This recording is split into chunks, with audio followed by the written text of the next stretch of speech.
Bienvenue à Les Affaires Brassicole, votre balado sur l'entrepreneuriat brassicole du Québec, avec Leonardo Calcagno de Baron Mac. Bonjour tout le monde, ici Leonardo Calcagno des Affaires Brassicole. J'espère que vous allez bien et que vous sortez, allez voir les vignerons, allez voir les compagnies, les brasseries, allez voir les festivals, tout ça. Il y a plein de choses qui se passent. Comme vous savez, nous, Baron Mac est en tournée depuis le début de l'été. Puis, bien sûr, on a eu la chance de rencontrer plein de monde. Et comme vous savez, Baron Mac, on parle beaucoup de bière, mais aussi on parle du vin, des RTDs, des prêts à boire, comme on appelle ça. Puis, comme vous savez, on est de plus en plus aussi en train de checker ce qui se passe dans le functional drink, tout ce qui est rapport avec la boisson. C'est du liquide, on en parle. Nous autres, aujourd'hui, on fait une entrevue avec la gang des A3. A3, c'est une gang qui font l'événement, si vous ne connaissez pas, l'événement s'appelle la Grande Dégustation. C'est un événement à Montréal, puis on s'appelle ça à Québec. Nous autres, moi, je suis un grand fan de cet événement-là. À chaque année, je découvre des. À part le vin, c'est les distillerateurs, je rencontre plein de monde, c'est rare de les voir. Puis je suis dans cet événement souvent, puis c'est un événement que j'adore. Je ne suis pas allé à Québec celui-là encore, mais de plus en plus, je sais que ce festival fonctionne bien parce qu'il est sold out tout le temps. On est chanceux d'avoir les billets pour ça, pour les médias. Puis à trois, à chaque année, ils font une affaire qui s'appelle l'Indice à trois. C'est une affaire qui parle un peu de la consommation. Bien sûr, eux autres, c'est très vain, eux autres, mais ça donne une idée un petit peu de ce qui se passe dans l'industrie. Dans l'étude que j'ai vue, qu'on a eu le temps de le regarder un petit peu, il y a des affaires qui touchent à toutes les compagnies de boissons, que ce soit le prix, c'est pas vrai que le mot ne boive pas, c'est même boivent différemment, tout ça.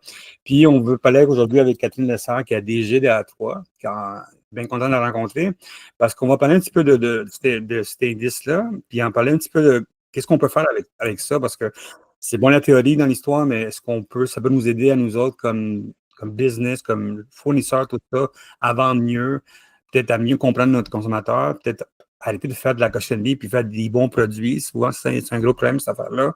Et puis, bien sûr, bien comprendre de notre le consommateur qui il veut boire différemment. So, Catherine, comment ça va? Ça va très bien, merci.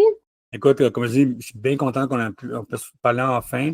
Un grand fan de A3, vous faites vraiment de la bonne job. Avant qu'on commence l'entrevue, puis parler un petit peu de l'indice, des études que vous avez faites, peut nous parler un petit peu, c'est quoi A3?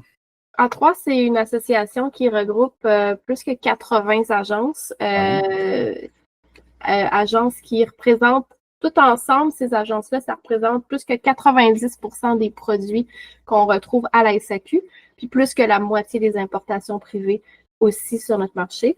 Je ne sais pas si tout le monde sait ce que ça fait une agence. Une agence, c'est une entreprise qui est basée ici, qui connaît les producteurs, qui va chercher les produits partout dans le monde, donc n'importe où en Europe, ailleurs, mais aussi ils représentent des producteurs québécois et ils font le lien entre le producteur et la SAQ et le marché québécois. Donc, c'est vraiment, ils connaissent c'est quoi les tendances à l'international, qu'est-ce qui marche.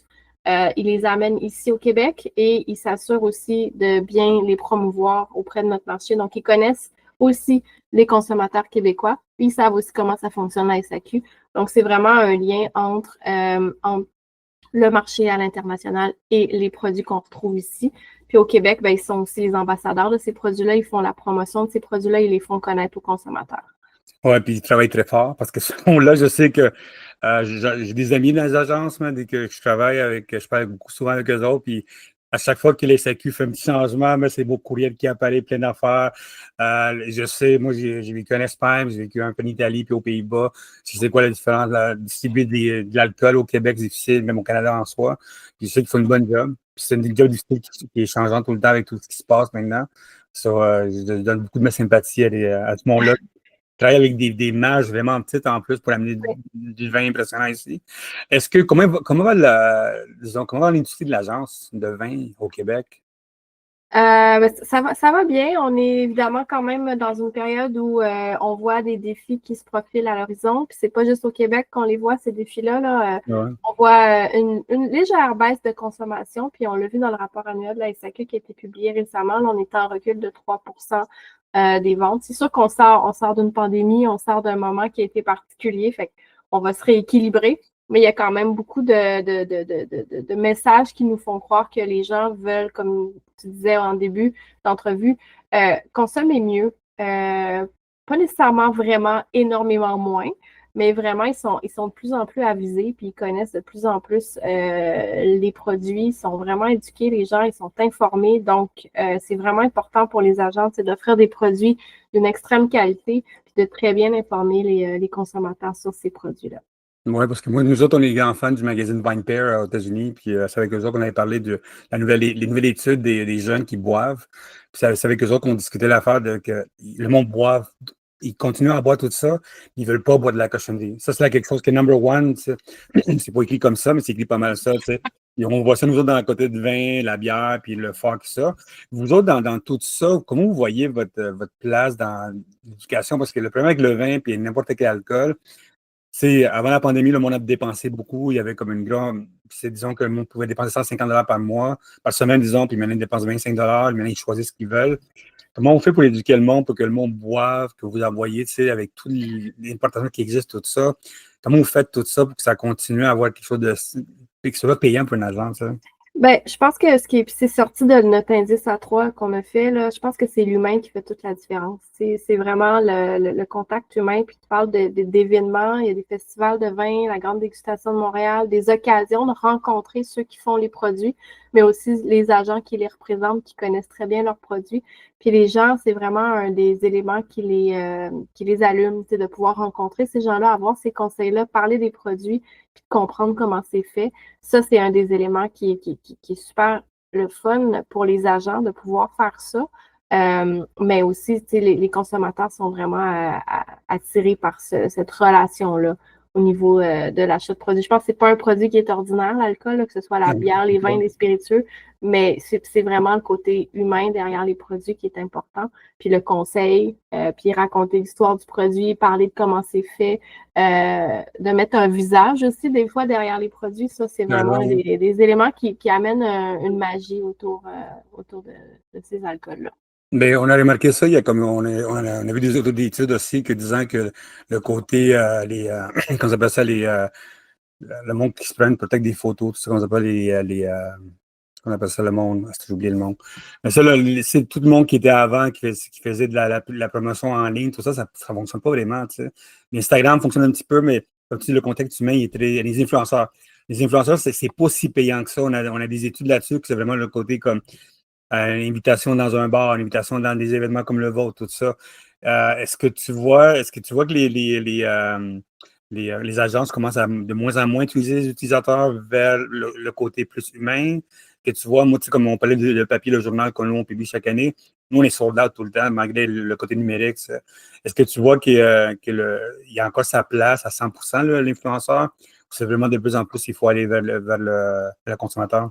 Mais je pense qu'il faut avoir un contenu qui est riche. T'sais, on ne peut pas juste montrer une bouteille, juste dire buvez ça ou testez ça. Il faut avoir un contenu qui est hyper créatif. Puis comme je disais hier en entrevue justement avec un autre journaliste, les agences, moi je suis toujours impressionnée de la créativité dont ils font preuve. Il y en a même qui agissent eux-mêmes comme des influenceurs. Donc leur marque devient de plus en plus forte. On le voit sur les bouteilles, les petites pastilles dans les magasins. Il y a un niveau de confiance envers les agents qui est de plus en plus fort. Puis ça, on l'a vu dans notre sondage aussi. Il y a de plus en plus de Québécois qui achètent des produits d'agences qu'ils connaissent, puis ils savent les identifier maintenant. Ils ne savent pas nécessairement exactement ce que ça fait un agent. J'étais contente de pouvoir vous l'expliquer en début d'entrevue, mais ils ont confiance en ces petites marques-là qu'ils voient sur les bouteilles. Fait que nous, c'est une belle reconnaissance de notre métier. Puis moi, je suis toujours, c'est ça, comme je disais, impressionnée de voir le niveau de créativité, la création de contenu que les agents font, puis sont très, très actifs sur les réseaux sociaux, puis c'est un beau média pour eux.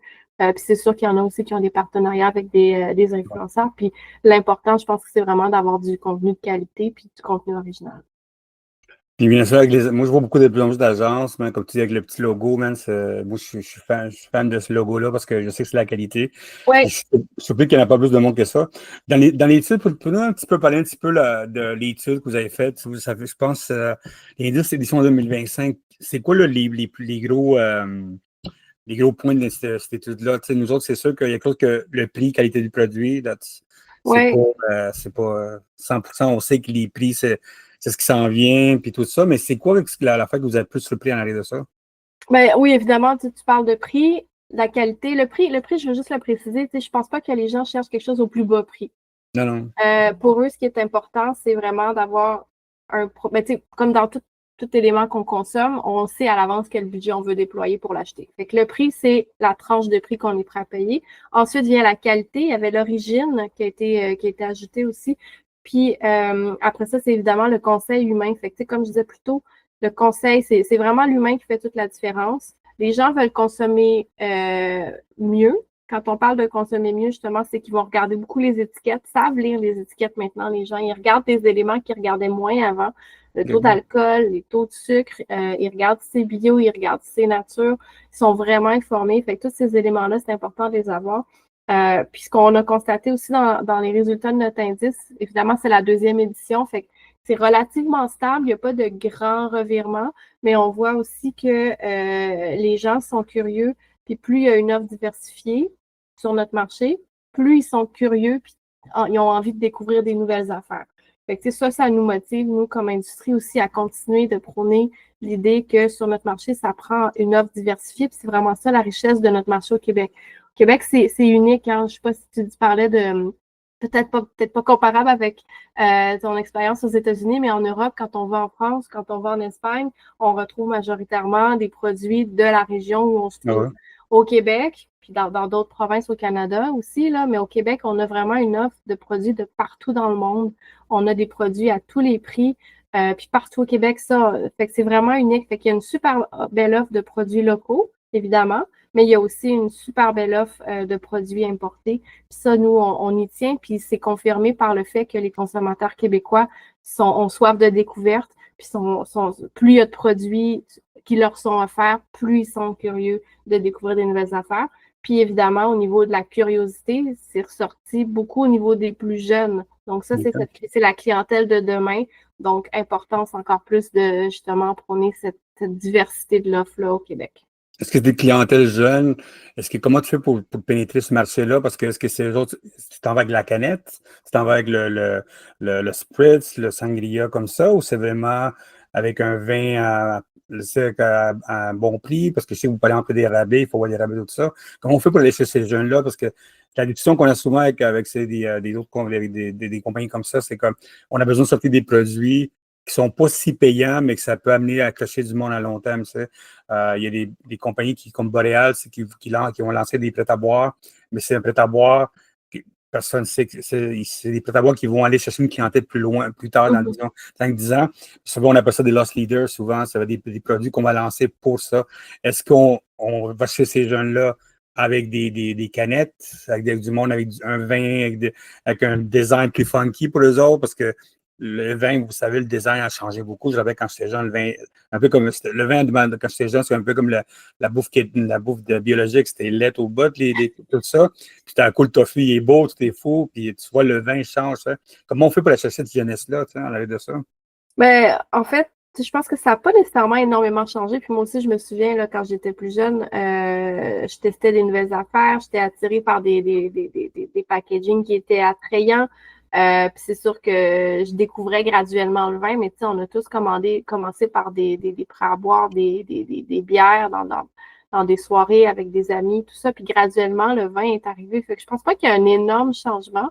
On est très sensible justement à aller chercher cette clientèle-là, mais je pense qu'elle est très intelligente, elle est très avisée, fait qu'on peut pas lui offrir ou lui présenter des produits qui sont pas qualitatifs. Faut vraiment être très vigilant là-dessus. Puis ça, tout le monde, hein, au niveau de l'éducation, on le voit à tous les âges. Là, les gens sont informés.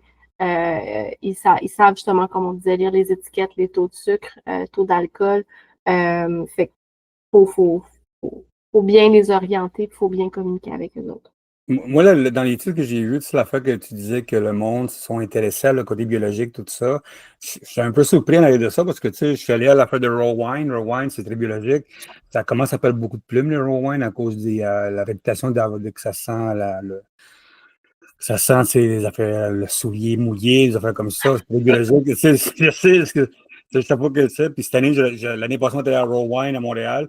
Puis on a déjà été à de Berlin, puis on sait qu'il y a de moins en moins de monde là-dessus parce qu'il y a une mauvaise réputation de ça. Mais comment ça que le vin biologique continue à monter malgré ça? Est-ce que si je voyais le vin nature à 20% de plus, comment ça que ça continue à brûler au Québec puis pas ailleurs, là, qu'on voit, tu sais, aux États-Unis, c'est le raw wine qu'on appelle le vin nature est en descente plus qu'au bas, tu sais. Comme ça, au Québec, là, il est à 20% d'augmentation ou le monde boit ça. Oui, ben en fait, il y a deux items. Il y a biologique. Il y a à peu près justement 18% des gens qui vérifient tout le temps si le produit est biologique. On leur a pas demandé s'ils vérifient pour l'acheter. On leur a vérifié. Mais moi, je pense que tu sais, quand tu vérifies, c'est parce que c'est un élément qui est sensible. Puis au niveau du vin nature, effectivement, 20% des consommateurs vérifient toujours si c'est nature. Par contre, il y a un tiers des consommateurs pour ces deux éléments-là qui vérifient jamais. Pour eux, c'est pas important.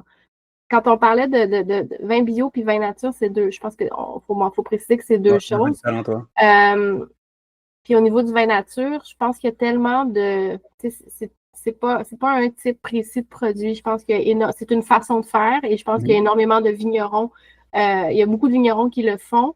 Puis c'est une catégorie de produits qui est hyper diversifiée. Fait qu'on peut pas généraliser que le vin nature, ça goûte telle chose ou que ça sent telle chose. C'est vraiment une philosophie derrière la production du produit. Donc, c'est important justement aussi d'avoir des produits de qualité puis de bien informer les gens là, sur ce que c'est puis comment c'est fait. Non, parce que nous autres, on a bu des vins nature de l'Italie ou d'Autriche qui sont extrêmement bons. Moi, je suis fan de vins autrichiens puis allemands sont vraiment bons. Mais il y a comme une grosse gang qui est vraiment en train de salir un peu le nom de ça. Puis je rappelle, je parlais avec des journalistes excuse-moi, à New York et tout ça, ou aux États-Unis, puis ils me parlent de ça, eux autres, que le vin nature est difficile à vendre de plus en plus à cause de la mauvaise réputation. Pourquoi je parle beaucoup aux États-Unis? Parce que c'est le plus gros marché de vin nature avec l'Allemagne. Puis on essaie de voir ce qui se passe dans ce coin-là, tu sais. Pourquoi l'importance du côté, tu sais, on parle beaucoup de marketing, nous autres, dans Baron Mag, puis vous savez, dans votre étude, c'est avoir des rabais, des affaires comme ça, tu sais. C'est quoi la pression de vous donner des rabais aux gens pour qu'on puisse découvrir des drinks, tu sais, du vin, tout ça? Parce que, tu sais, comme on se parlait au début de la conversation, c'est que ça coûte. Déjà, ils font pas, c'est pas des grosses marges.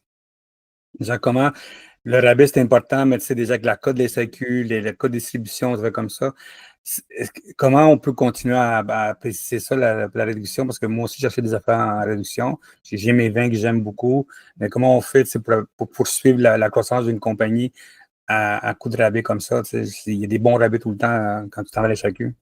Ben, en fait, oui, c'est ça. Oui, on a vu que le prix puis la qualité, c'est arrivé en premier, avec des 80%, presque 90% des consommateurs mettent le prix en premier. La qualité est à 82% des consommateurs sont sensibles à la qualité. Et puis le prix, en fait, la présence d'un rabais, là, je parle de réduction de prix, il y a seulement la moitié des Québécois, là, c'est arrivé à 53%. Puis encore plus bas, l'accès à des points de récompense. Fait que points de récompense, c'est sensiblement la même chose qu'un rabais, mais applicable à ton prochain achat. Là-dessus, c'est sûr que c'est pas nécessairement les éléments qui sont arrivés en premier. On a vraiment pris qualité, occasion de consommation. Fait que à quelle occasion je vais une célébration, un anniversaire, une occasion spéciale, l'origine du produit et ensuite en cinquième, la présence d'un rabais. Donc, je pense que les gens sont plus sensibles justement à la qualité du produit qu'à la présence d'un rabais. Mais ils vont quand même garder en tête le budget qu'ils veulent déployer pour acheter le produit. Fait que je pense qu'il faut pas que le produit baisse en qualité pour pouvoir offrir plus de rabais parce que la qualité est plus importante que le rabais. Comment ça va? Tu sais, j'avais fait une entrevue avec l'agence Terroir. C'est une agence qui pousse beaucoup le vin québécois, tout ça. Une des problématiques qui existe au Québec, c'est que le monde boit du vin québécois, puis dans leur tête, eux autres, c'est du vin français. Goûte pas comme le vin français. Tu sais, il manque une éducation pour dire au monde. Au Québec, on fait un vin avec notre terroir qu'on a nous autres. Il faut comme ça, c'est l'éducation qu'il faut faire. Puis, on me disait souvent, c'est dans le monde, il faut leur faire goûter ce vin-là. Dire au monde, écoute, un vin québécois, c'est pas un vin qui est fait en France, c'est un vin québécois avec notre terroir, nous autres. Est-ce qu'il manque un peu d'éducation encore pour les gens pour comprendre que le vin québécois est un bon vin, mais fait avec notre terroir, nous autres? Oui, je pense qu'au Québec, on fait des très beaux produits, des très bons produits, puis au niveau de autant du vin que des spiritueux, mais c'est vrai que particulièrement dans le vin, parce qu'il y a une diversité de provenance, faut être ouvert justement à ce que ça goûte là où c'est fait. Ça goûte le climat, ça goûte le terroir, puis ça m'amène à revenir même sur le vin nature. Faut être prêt, justement, faut être ouvert à avoir des saveurs, des fois, qui vont nous surprendre, puis il faut développer notre goût. S'il y a autant de produits sur notre marché, c'est parce que ça goûte pas toute la même affaire. Fait que c'est vraiment ça la beauté de notre industrie. Faut être ouvert à ce que ça va aux différents types de produits. Puis c'est vraiment ça qui fait la beauté de notre marché. Fait que oui, un vin québécois va goûter le Québec, va goûter le climat d'ici, va goûter le savoir-faire de vigneron. Puis un vin d'Italie ou un vin de France va goûter justement les méthodes, le climat, tout ça. Fait que toute cette diversité-là de goût-là est présente sur notre marché. Puis il faut être ouvert à ça. Puis je pense qu'il ne faut pas juger. Là. Il n'y a pas de mauvais produits. Il y a juste. 100%. 100%. Écoute, pour quelqu'un qui achète beaucoup du vin québécois, je trouve que c'est un très bon vin. Et puis ça dépend ce que tu manges, tout ça. Les occasions, tout ça. À chaque fois que j'amène du vin, disons, en Ontario, ben, le monde, il triple là-dessus. Ouais. Puis en Ontario, il y a du très bon vin là-bas. Puis il aime beaucoup le vin québécois. Tu sais, non, Gatsby, c'est bon. Comment on fait pour garder la diversification de produits? Parce que, tu sais, comme tu dis, le monde veut en voir plus de produits, plus d'affaires. Quand même, les SAQ, c'est limité. Qu'est-ce qu'on amène? Les SAQ, on sait qu'ils vont amener de plus en plus du vin sans alcool, des produits sans alcool l'année prochaine, tout ça, ou cette année déjà que ça commence. Comment on fait pour diversifier les produits, garder ça, puis que le monde continue à découvrir des affaires avec des portefeuilles de plus en plus maigres?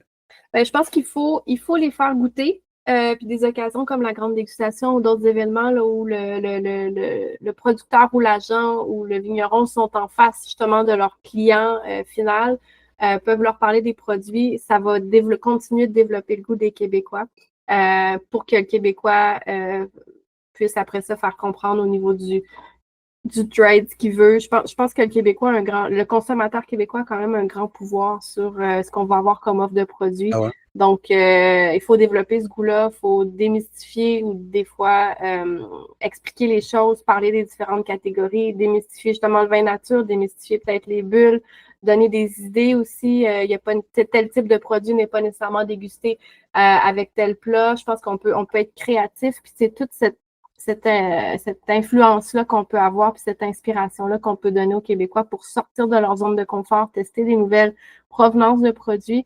Puis après ça, ben, ils vont démontrer à notre marché qu'on en a besoin et qu'on veut les avoir. Puis l'indice qu'on a fait nous l'a reconfirmé. Ils sont super curieux de découvrir des nouveaux produits. Puis il faut continuer d'amener ces produits-là sur notre marché. Moi, j'ai parlé avec du monde, des lecteurs, nous autres, qui aiment le vin, puis des vignerons qui nous lisent. Ils voulaient savoir, eux autres, qu'est-ce qui est plus payant comme marketing, return on investment, les ROI. Est-ce que c'est vraiment le restaurant, amener ton vin au restaurant, pour eux autres, faire des soirées de dégustation dans le restaurant, ou les SAQ, tu fais des dégustations, ou des événements comme les événements comme Saguenay, tout ça. Qu'est-ce qui est plus payant pour eux autres en arrière des trois éléments? Ou c'est vraiment, il faut que tu fasses des trois éléments, ça voudrait un peu partout en arrière de ça? Ben moi, je suis pas agent, fait que tu sais, je suis représentante de trois, fait que je serais vraiment tentée de te dire que le meilleur moyen pour avoir un bon retour sur investissement sur tes produits, c'est de participer à la grande dégustation. Mais je pense que en réponse à ta question, je pense que c'est les agents qui savent le mieux. Là. Moi, je gère un organisme collectif, mais je n'exerce pas le rôle d'un agent, j'exerce pas ce métier-là. Fait que je pense que les agents sont là pour bien conseiller les producteurs, pour leur permettre de trouver les activations qui sont les plus rentables et bénéfiques. Je pense qu'il y a tellement de produits différents, il y a tellement de façons de faire, il y a tellement de philosophie qu'il n'y a pas une solution qui fonctionnerait pour tout le monde. Là. Je pense que là-dessus, il faut être... En parlant de ton événement que j'adore, man, j'aime beaucoup ton événement, il faut que j'avoue ça. Je veux savoir, l'année passée, vous avez donné la place à Sans Alcool l'année passée. Une belle place, à Sans Alcool, en bas, je m'appelle. Comment ça va le mouvement du vin, champagne, spiritueux sans alcool qui s'en vient au Québec? Comment ça va? Comment le marché est en train de se développer là-dessus? Moi, je reçois beaucoup de bouteilles sans alcool, des Diageo, des affaires comme ça. Comment ça va, ce marché-là? Est-ce que tu vois de plus en plus un appétit pour le monde pour ce produit-là? Mais on regarde, mettons qu'on regarde les ventes du sans-alcool ou du faible en alcool, puis là, on parle vraiment de très faible en alcool, 0,5%, c'est très bas. C'est quand même relativement nouveau sur notre marché ici au Québec. Fait que c'est sûr que quand on partait à zéro, il y a 3 ans ou il y a 2 ans, puis qu'aujourd'hui, on est à X% de vente, ben on a presque triplé, quadruplé. Fait qu'en partant de zéro, c'est facile de doubler. Si tu passes à 1% de plus, ben tu as déjà doublé. Fait que ça, je pense que c'est une tendance qu'il va falloir qu'on surveille au fil du temps. Ça va prendre plus de temps avant qu'on sache si vraiment il y a de l'intérêt. Et ça reste aussi que c'est peut-être un moyen aussi de temps en temps de dire, ben aujourd'hui, je vais boire du vin, mais mon vin va être très faible en alcool. Puis demain, ben, je boirai du vin avec de l'alcool. Fait que je pense qu'il n'y a pas des gens qui disent, moi, je ne consomme que du faible en alcool. Puis encore là, je parle à travers mon chapeau. On n'a pas ces données-là encore. C'est assez récent comme tendance. Puis il va falloir qu'on le surveille. Cela dit, il faut que les produits sans alcool ou faibles en alcool soient d'une très, très bonne qualité. Puis que le goût soit au rendez-vous aussi pour que les gens les apprécient. Oui, nous autres, on a eu la chance de goûter avec des champagnes, ça fait comme ça, sans alcool, ou du vin sans alcool. Puis c'est pour l'instant, pour moi, c'est comme du vieux. C'est un peu comme du vin juif, un peu. C'est très sucré. Oui, c'est sûr que c'est ça. Il faut que c'est ça. Je pense qu'il faut que l'expertise pour de production se développe bien puis que soit très sérieuse. Mais on va surveiller ça comme industrie aussi de notre côté. C'est sûr que c'est une tendance qui est émergente puis les agents sont sensibles à ça. Mais vous autres, dans votre événement avec notre dégustation, vous avez laissé une belle place l'année passée pour la découverte de ça, tu sais. Oui, il y a de la place pour tous les types de produits. Puis c'est sûr qu'à la grande dégustation, ben, on passe de longues heures à déguster des vins, des bières, des spiritueux. Puis de temps en temps, il faut aussi prendre un petit break. Fait que découvrir aussi un produit alternatif, c'est important. Maintenant que vous êtes ici, je veux savoir, c'est quoi les tendances qui s'en viennent au Québec quand tu vois avec tes membres, tu as la chance de, comme tu dis que tu as 90% du monde qui des alcools vendus ici, c'est quoi que tu vois comme grosse tendance? Est-ce que à part l'étude que tu as faite ici, c'est quoi les tendances que tu vois, disons, pour le 2026 qui s'en vient? Ben moi, je suis pas une spécialiste des tendances. Comme Non, je mais disais, c'est non, mais c'est ça. pas Je pense que là-dessus, c'est les agents qui savent mieux que moi. C'est eux qui sont sur le terrain, qui voient les comportements, puis qui me remontent des signaux. Puis tu sais, je pense qu'il n'y a pas. Faut pas dire qu'il y a une tendance qui est là, Non. puis c'est ça que ça prend sur notre marché. Je pense qu'il faut que les produits qui fonctionnent bien en ce moment, qui sont peut-être des produits plus classiques, qu'on continue de les avoir sur le marché parce qu'ils marchent. Fait qu'il faut prendre soin de ces produits-là. Il y a des nouvelles tendances qui arrivent. Évidemment, peut-être tu parlais de vin en canette, de packaging funky. Les jeunes sont aussi curieux aussi sur des fois des régions ou des pays qui produisent du vin surprenamment, là, des trucs auxquels on n'aurait pas pensé. Des régions, des pays émergents. Mais c'est ça, je pense qu'il faut qu'on continue. Faut pas qu'on soit juste sur la nouvelle tendance. C'est pas juste la nouvelle tendance. Je pense qu'il y a aussi une soif puis un attrait pour les produits qui sont plus classiques. Fait qu'il faut qu'au Québec, on ait tous ces types de produits-là. Fait que des trucs super funky qui viennent d'arriver, qu'on peut tester. Puis il y a des tendances qui restent, il y a des tendances qui marchent pas puis qui tombent à plat après un bout de temps. Puis je pense que le Québec est un marché où on peut tester ces choses-là, puis on a une curiosité. Une question, ce qu'on sait que ce qui s'en vient pour la grande dégustation, le pays invité, tout ça cette année? Oui, on sait ce qui s'en vient. On est vraiment dans les Drum roll, le gars. Oui, ben je peux je l'annonce, tu sais. On a toujours chaque année 5 pays-régions qui sont mises en lumière. Cette année, là, j'essaie, tu me prends par surprise, on a la Sicile. J'y vais vraiment pas par ordre d'importance, j'y vais par ordre de mémoire. La Sicile, on a la Géorgie, on a la Corse, on a Beaujolais, et puis là, le dernier l'Australie. Alors, on a vraiment un tour du monde avec des régions plus connues, des régions moins connues. Puis chacune de ces régions ou pays-là, ils sont là à l'événement pour faire découvrir des choses justement auxquelles on pense pas tout le temps. Fait que j'ai très hâte de voir le type de produits qu'ils vont présenter. Puis à part ça, ben, on a beaucoup aussi de producteurs de partout dans le monde qui viennent. On a beaucoup d'agents qui participent. C'est pratiquement complet au niveau de tout ce qui est location de kiosque pour l'étage du rez-de-chaussée avec les vins. Puis au niveau de l'étage des spiritueux aussi, on a beaucoup de distilleries originales, des grandes marques qu'on connaît, des classiques Ah ouais. qui vont présenter des cocktails ou des façons de déguster ces produits-là. Puis on a aussi des distilleries québécoises comme chaque année. Donc, vraiment, une super belle diversité de produits.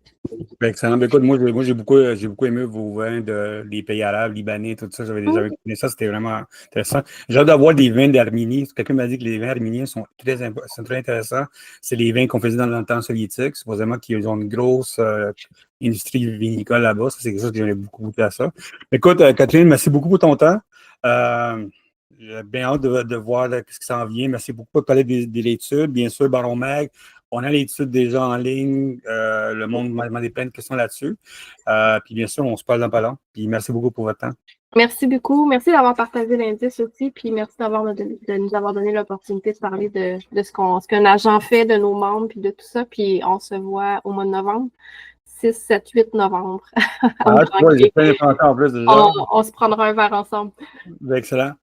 Merci beaucoup. Merci. Merci beaucoup à tout le monde d'avoir écouté Les Affaires Brassicoles. Comme vous savez, abonnez-vous à Les Affaires Brassicoles, puis abonnez-vous à notre infolette. Si vous avez des questions, leonardo@baronmac.com. Puis bien sûr, vous allez nous voir là-bas. On va essayer de trouver quelque chose de weird à faire dans cette époque-là. J'ai comme une idée à la Monocle que j'ai envie de faire dans ce moment-là. Le prochain numéro de Les Affaires Brassicoles sort pour le mois de novembre, comme vous savez. On est en tournée.